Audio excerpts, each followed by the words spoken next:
closing costs? Who pays them? And how much do they actually cost? In today's video, we're going to find out. Whenever you buy real estate, there are closing costs associated with both the buying and the selling side. And just so you know, closing costs are always negotiable. Talk to your local real estate agent and they'll explain what I mean. In today's video, I'm going to be showing you a closing statement from a property that I closed recently to give you an idea of kind of money that you should anticipate when you're looking to buy a house.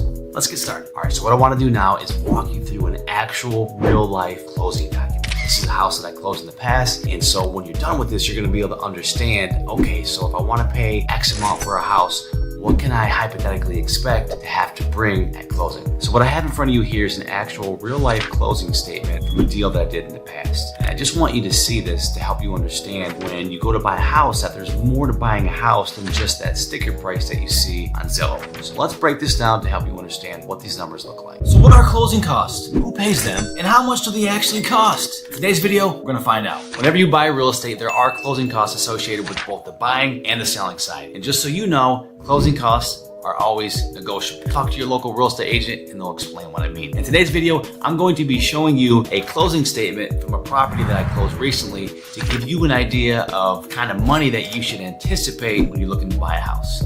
Let's get started. All right, so what I want to do now is walk you through an actual real life closing document. This is a house that I closed in the past, and so when you're done with this, you're going to be able to understand, okay, so if I want to pay X amount for a house, what can I hypothetically expect to have to bring at closing? So what I have in front of you here is an actual real life closing statement from a deal that I did in the past. And I just want you to see this to help you understand when you go to buy a house that there's more to buying a house than just that sticker price that you see on Zillow. So let's break this down to help you understand what these numbers look like.